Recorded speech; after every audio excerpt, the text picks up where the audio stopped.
like a butterfly, sting like a bee. King Kong got nothing on me. When your back's against the wall, better fight back. Yeah, we ready to brawl, we wanna fight back. You gotta dig deep inside, yeah, fight back.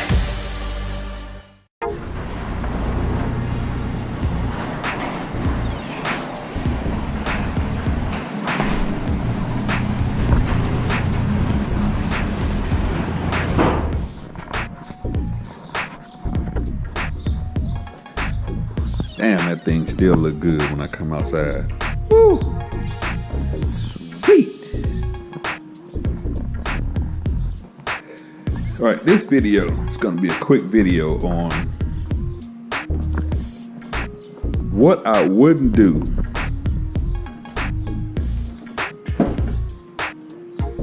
again with my Corvette. And basically, I'm gonna start right here. When I found the paint issues,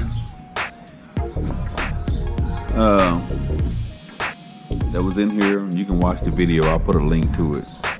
But what I wouldn't do now is I wouldn't take this car in to get that fixed. Because in the video there was paint, a little paint chips or cracks inside here where, you know, the paint was obviously not formulated correctly, and it was on both sides.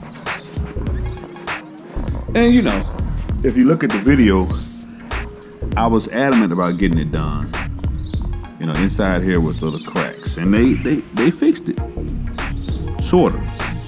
They didn't initially fix it right. The only reason it looks like this now is because I had the car ceramic coated, and it's dusty now, as you can tell. But I would not have gotten that fixed, knowing now what I know. Rocks up in there, glass and whatnot. And I did a video at the place where I got this car fixed at. And in that video, there was a white Corvette that had similar problems in it with the paint right here. And it probably had some more issues too. Oh, wow. Still not the best paint job ever.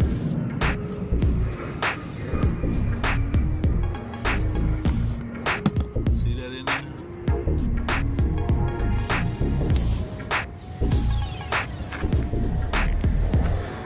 Still got a little running paint. I would tell that person who buys that car, don't worry about it. Leave that alone. Do not have them try to fix it, because when they try to fix it, the cure is worse than the illness, so to speak. They just cannot paint cars that well, you know. And I don't know, on the white car, so I showed that there was like a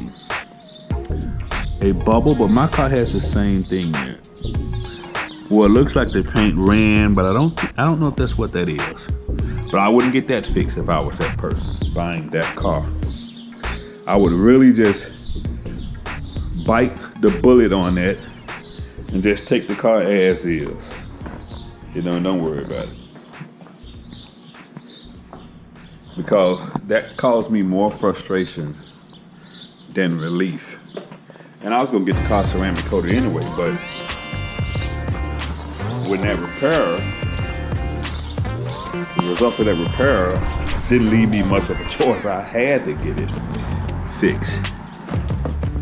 The other thing I would not get fixed if I had to do over again was, in this car, when you shift from first to second, there was a slight,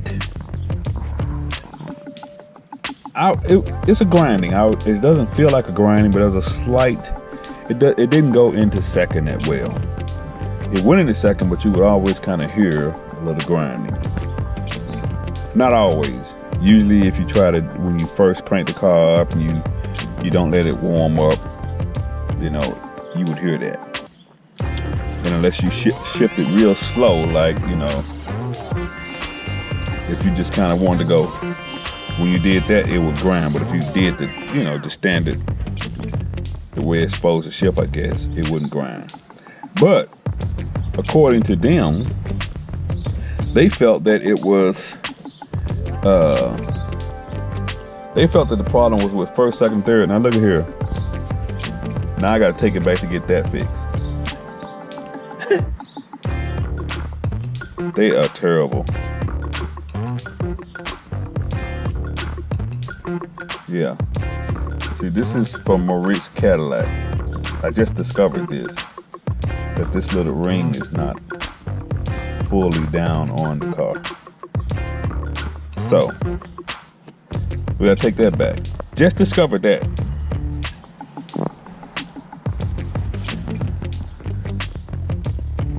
Yeah, they're terrible.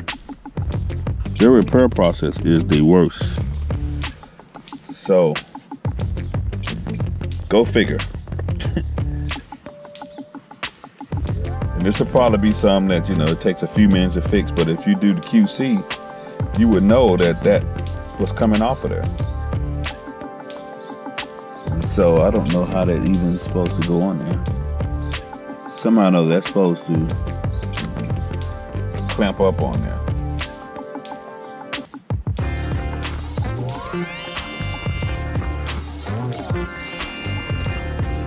I could probably fix it myself, but what's the point? I didn't break it. In any case, I would not take it in for that. If you buy one of these cars and you got sort of a rough type shift, don't take your car in for that. Now, here's another thing. My last repair here, if you'll notice, if you look at this, the shift stick is slightly off. Now, originally, it was in the middle like that when it was in neutral, or when it wasn't in gear. But now, you can tell it's kind of slightly off. I don't know if that's how they wanted it or whatever. I don't know if they twisted the transmission to keep it from making the squeaking noise that it was making.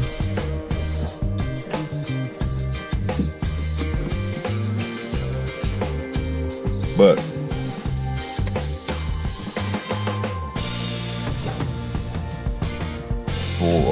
yeah. But again, I would not take my car in for that,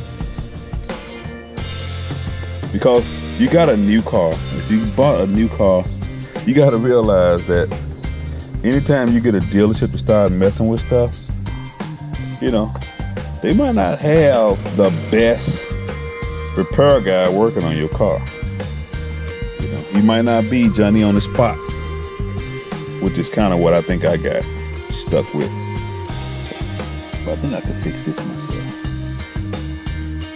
I think it's just a question of pulling that up and making it lock, seal around there. I hope that's all it is, because I don't have time to be going back to no fucking dealership to fix that right there. Yeah, I think that just, that holes in there somehow or another.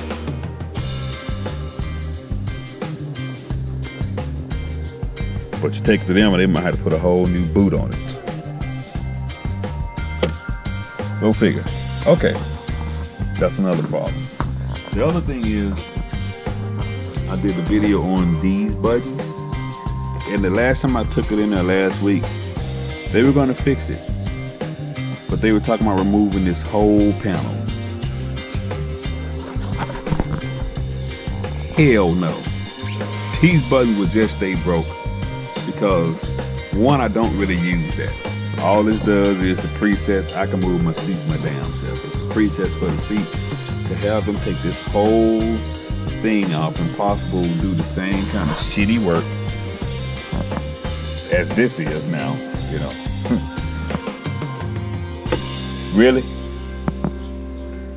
So, if you buy a Corvette, the little small stuff like this, I wouldn't worry about it. Even that transmission shift issue, I wouldn't worry about it. I don't have a key.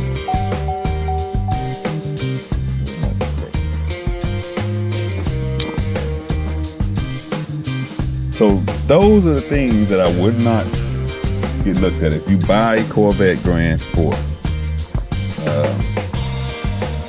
the little paint issues, you know, I mean, you could take it if you want to, but the fix is gonna be worse than the issue, because they don't know how to paint a car, you know. And let me stop this video and see if I can fix this, because I'm really not feeling like trying to take this all the way back down just to get that fixed. But that's pretty shitty.